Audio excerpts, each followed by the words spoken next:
Channel को subscribe करो पहले। हाँ जल्दी करो, मुझे पता है कि आप लोग नहीं करते हो, वीडियो देखते हो लेकिन सब्सक्राइब नहीं करते। ये लाल कलर का बटन नहीं से दबाओ, जल्दी दबाओ, जल्दी दबाओ, फिर मैं शुरू करूँ। दबा दो जल्दी, दबा दिया, घंटी भी दबा देना, ठीक है। मेरा उघड़दानी त्रिकालदर्शी कैलाशी अविनाशी मेरा शंकर, जिनकी पुनीत पावन शिव महापुराण की कथा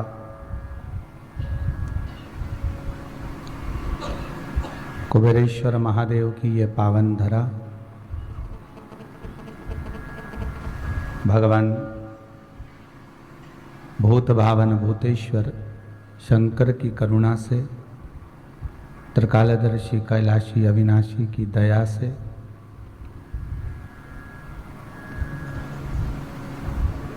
श्रद्धा टीवी चैनल के माध्यम से They are survival. Last survivor. अपने घरों में विराजमान होकर भगवान की पावन कथा का रसतत्व ग्रहण करने का सौभाग्य प्राप्त हुआ है। यूट्यूब फेसबुक के माध्यम से जितने श्रोता भाई बहन इस पावन शिव महापुराण की कथा का रसतत्व ग्रहण कर रहे हैं, उन सभी को कोटि कोटि साधुवाद। कथा के मुख्य यजमान मनोरथी श्री प्रवीण जी पारासर, श्रीमती हेमलता जी पारासर, आप फरीदाबाद हरियाणा के निवासी हैं, जो यहाँ पर भगवान शिव की ही कृपा से, पूर्वजों के आशीर्वाद से ये पावन शिव महापुराण की कथा को करवा रहे हैं। फरीदाबाद हरियाणा से आकर भगवान की पावन कथा करवाना और शंकर के पावन चरणारविंद का रस तत्व ग्रहण करना, ये हो सकता है। तेरी कृपा बिना न हिले एक भी अणु, लेते हैं श्वास तेरी कृपा से तनु तनु। अगर जीवन में थोड़ा सा भी सुख मिल रहा है तो उस परमात्मा की कृपा से ही मिल रहा है, और यदि जीवन में थोड़ा सा दुख का भान भी हो रहा है तो ये परमात्मा की ही कृपा है।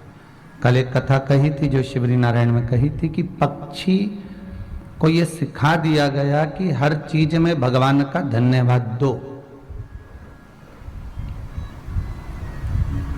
दुख मिले तो भी धन्यवाद दीजिए और सुख मिले तो भी धन्यवाद दीजिए।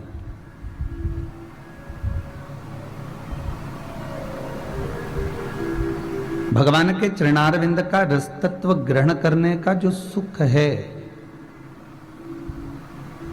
भगवान के चरणों का जो रसतत्व है, वो हमारे जीवन को आनंदित करे। अगर दुख भी मिला तो हम भगवान को धन्यवाद दें कि आपने जो दिया वो श्रेष्ठ दिया।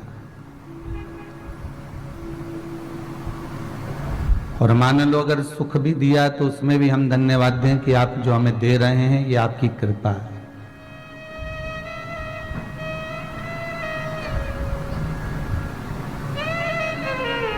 समस्या बहुत बड़ी है, मान लो दुख बहुत बड़ा है, समस्या बहुत बड़ी है, तो भी हमें हारना नहीं है।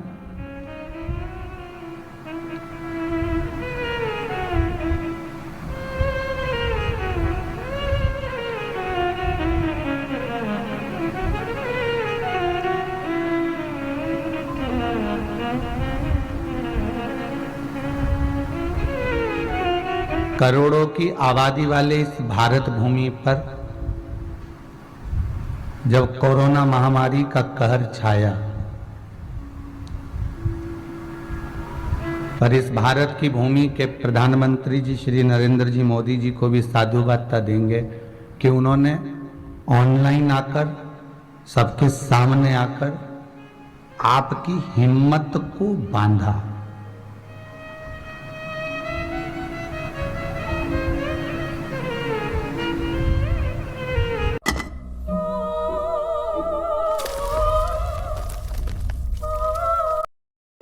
और ऐसी हिम्मत इस राष्ट्र की बांधी, इस भारत की भूमि की बांधी कि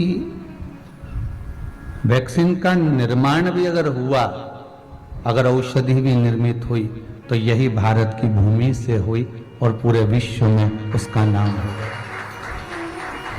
हारना नहीं है।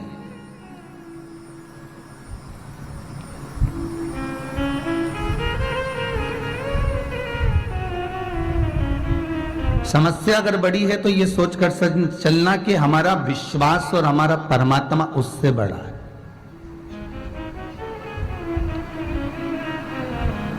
फिर वही वाली बात आ गई जो पहले कही थी, ऐसा कोई व्यक्ति नहीं जिसको समस्या नहीं, और ऐसी कोई समस्या नहीं जिसका कोई हल नहीं।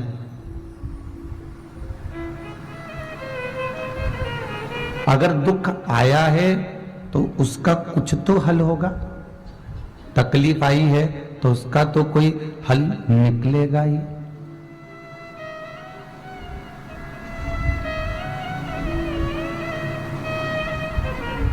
आज एक माता जी मिल रही थी, जब हम भोजन भंडारे कक्ष को देखने गए थे तो कह रही थी, गुरुजी कैंसर हो गया था, अब बाबा ने अच्छा रख दिया है, अब कुछ भी नहीं है। और दूसरी रिपोर्ट की जांच भी कराई तो उसमें कुछ नहीं निकला। अर्थात आपका विश्वास तो है ना भगवान पर, और अगर उस परमात्मा पर भरोसा है, उस परमात्मा पर विश्वास है, तो बाल मां का नहीं हो सकता।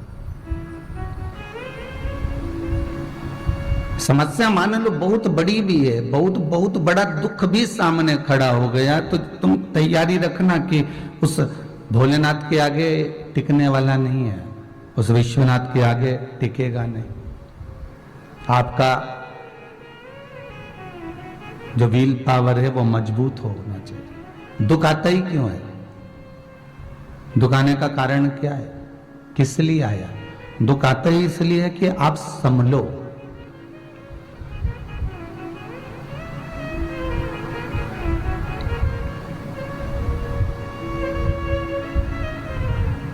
बच्चा जब गिरता है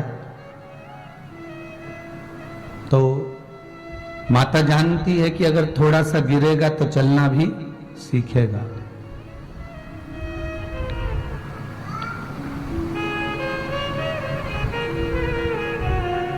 कहीं एकांत में अगर बच्चा चलता है और गिरता है तो संभल जाता है, पर अगर उसके मम्मी पापा के सामने अगर बच्चा गिरता है तो रोता है। क्यों? क्योंकि मेरे मम्मी पापा मुझे उठाएं और हृदय से लगाएं।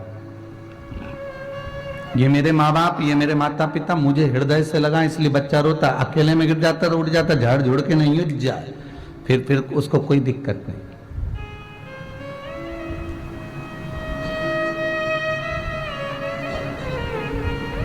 और अगर अकेले में गिरा है तो कोई दिक्कत ही नहीं, पर माता पिता के सामने, भाई बंधु के सामने, ताऊ ताई के सामने, चाचा चाची के सामने, नाना नानी के सामने, दादा दादी के सामने अगर वो बच्चा गिरता है तो उसकी आशा ये रहती है कि मुझे ये उठाएं, तो रोने लगता है, आंखों से आंसू निकलता है और बार बार उस जगह को देखकर रोएगा जिससे उसके ऊपर कोई फूंक मारे, उस पर कोई हाथ लगाए, उसको कोई झाड़े, प्रेम करे, स्नेह करे, गोदी में बिठाए, लाड लड़ाए।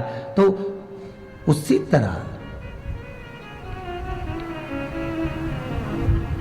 भगवान दुख क्यों देता है? भगवान भी चाहता है कि मैं इसका पिता हूं, मैं इसका बुजुर्ग हूं, ये मेरे पास में आए और मुझसे कहे और मैं इसको फिर गोदी में बिठाऊं, मैं इसको अपने पास रखूं, मैं अपने करीब में इसको रखूं, इसको फिर मैं दूर ना जाने दूं, अपने करीब में रखकर, अपने पास में रखकर इसके जीवन की मैं सार्थकता को सिद्ध कर दूं।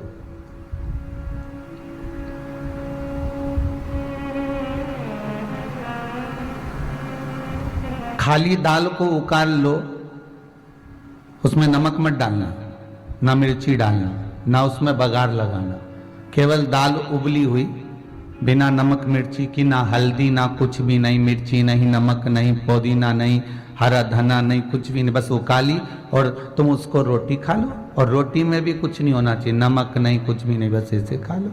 अच्छी लगेगी क्या? नहीं, स्वाद नहीं आएगा। दाल में, एक भगोना दाल में इतना सा बघार स्वाद ला देता है। कितना सा बघार? इतना सा बघार स्वाद ला देता है। उसी तरह हमारे बचपन, जवानी, अधेड़ी और बुढ़ापा, ये संपूर्ण जीवन के समय में मात्र 3 घंटे की शिव महापुराण आनंद ला देती है। मात्र 2-2.5 घंटे की ये शंकर की कथा हमारे जीवन को सार्थक बना देती है। जीवन में स्वाद लाने का अगर कोई काम कर सकता है, इस जीवन को स्वादिष्ट अगर बना सकता है, तो वो शंकर ही बना सकता।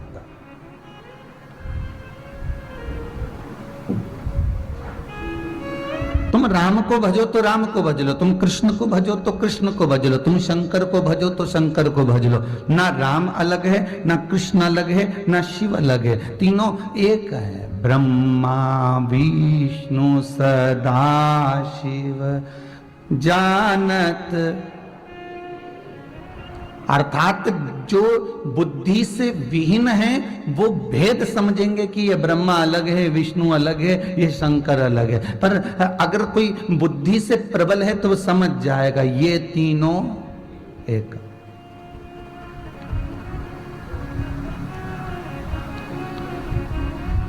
साल 2025 के आखिरी दिन लगातार 48 घंटे तक किया जाएगा अखंड राहु शनि प्रकोप।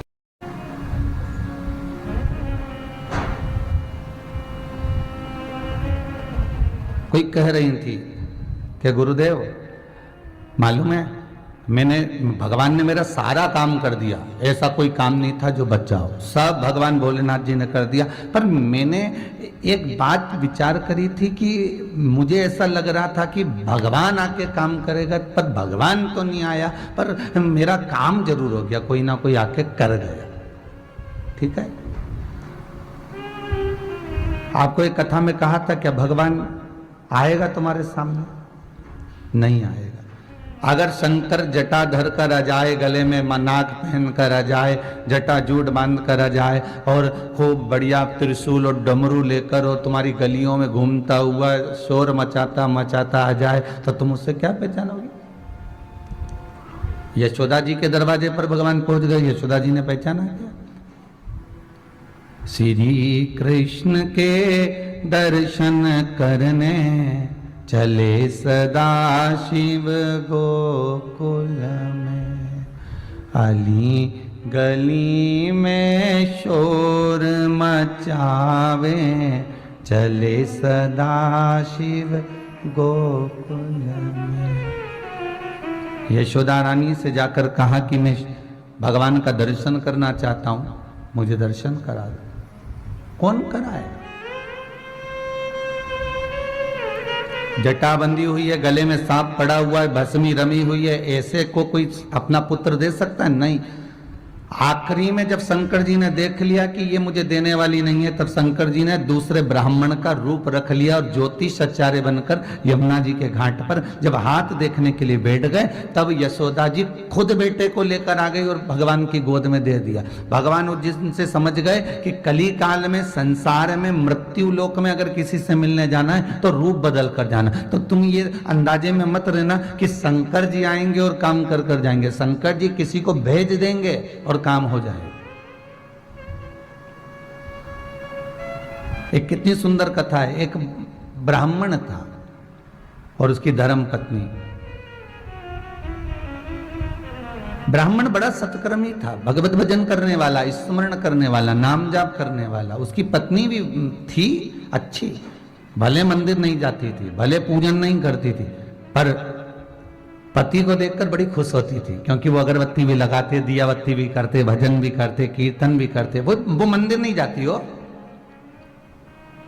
वो कभी अगरबत्ती लगाने नहीं जाती, वो दिया भी नहीं लगाती, घर में तुलसी को भी पानी नहीं डालती, पर वो खुश बड़ी होती कि मेरा पति तो कर रहा है ना, बहुत है। बस वो दिन भर आराम से अपनी, हो सकता है दिन भर व्हाट्सएप चलाती होगी, वो फुल एंजॉयमेंट में अपना जीवन निकालती है,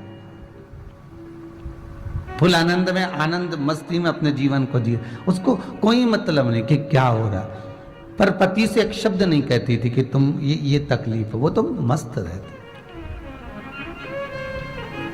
पंडित जी जाते, पूजन पाठ करते मंदिर की, जो दक्षिणा मिलती उससे अपना घर चलाते।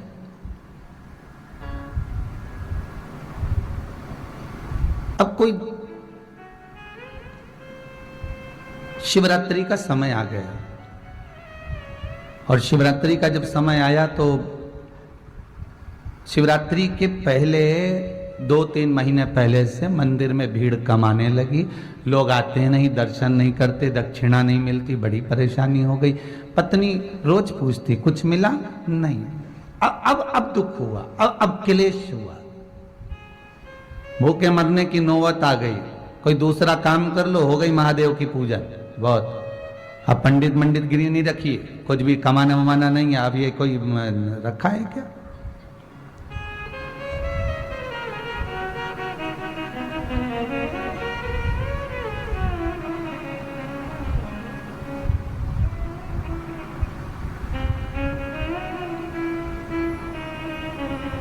अब दुख है।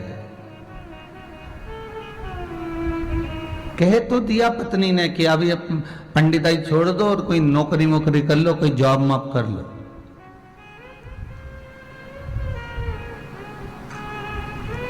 एक कोई पंडित जी का मैसेज था कि गुरुजी मैंने पंडिताई सीखी है और मेरा मन खूब करता है कि मैं पंडिताई करूं, पर मेरे बहन भाई कहते हैं कि सबकी शादी हो गई, तेरी शादी नहीं हो रही, तो पंडिताई छोड़ेगा तब शादी होगी। पंडित को कोई छोरी देने को तैयार नहीं। क्या करता है? घंटी हिलाता, सत्यनारायण की कथा भाजता, यज्ञ करता, पूजन करता।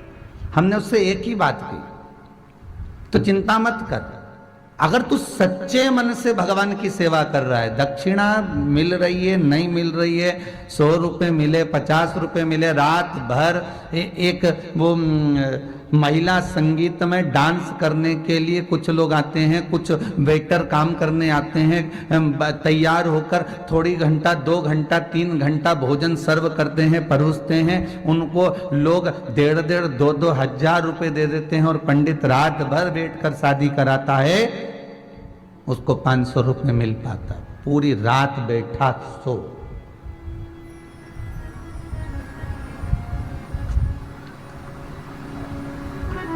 तू भगवान के भरोसे पर पूजन पाठ बंद नहीं करना अपन को। दुनिया के लोग बहुत टांग खींचेंगे, कहेंगे इसमें कुछ नहीं रखा, पंडित कर्म में क्या रखा हुआ है, क्या कमाई होगी, क्या करोगे, कैसे करोगे। पर एक ब्राह्मण ही है जो इस धर्म को, संस्कृति को, सभ्यता को बढ़ा सकता।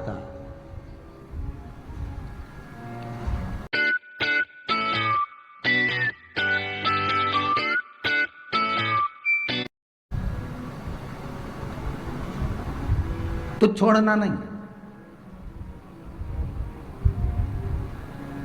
महाराज उसने भी प्रण कर लिया कि अब देखेंगे, जो होगा देखा जाएगा, ब्याह होए तो ठीक, नहीं होए तो ठीक।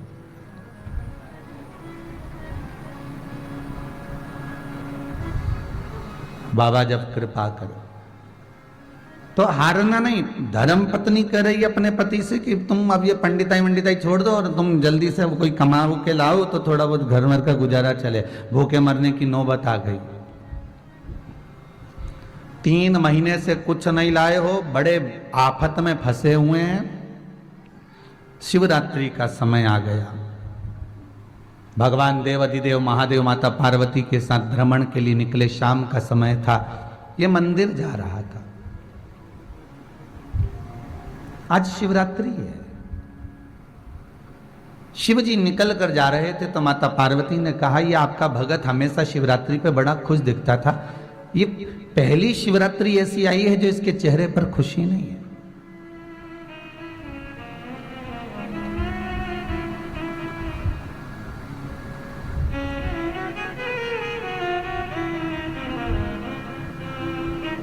पहली बार इसके चेहरे पर खुशी नहीं है।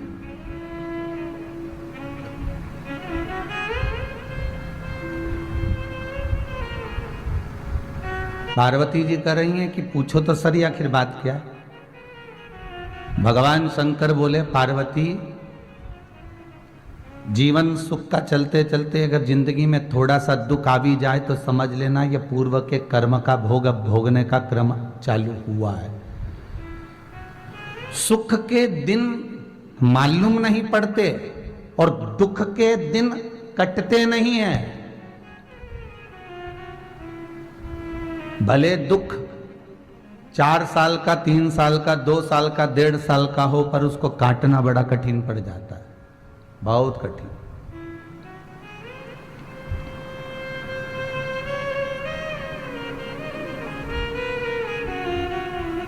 आप पूछो तो अब इसको दुख काटना पड़ेगा, थोड़ा सा रुक तो।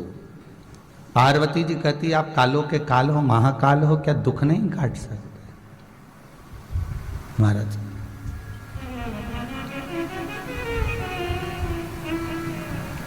आप तो सर्वस्व हो, सब कुछ कर सकते हो, फिर दिक्कत क्या है?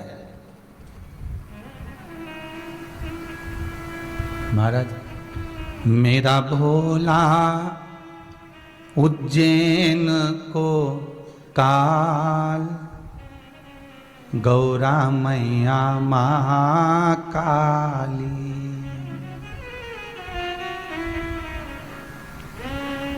उज्जैनी में रहता डमरूधारी, मेरा शिव, मेरा शंकर, मेरा त्रिकालदर्शी, मैला कैलाशी, अविनाशी, जो सर्वस्व निवास कर रहा है, हर जगह घूम रहा है, भ्रमण कर रहा है, क्या वो दुख नहीं काट सकता? शिव कह रहे हैं कि दुख तो काट दूंगा, तू कह रही है तो मैं अभी काट देता हूं, चिंता मत कर। पार्वती जी ने पूछा इसने जिंदगी में पुण्य तो करा है ना? शंकर जी बोले हाँ पुण्य तो करा है। मंदिर में पूजन करी, वो दक्षिणा के लिए करी, कि कमाई होगी तो घर चलेगा। मंदिर में पोछा लगाया तो इसलिए लगाया कि सफाई रहेगी तो 4 लोग ज्यादा आएंगे।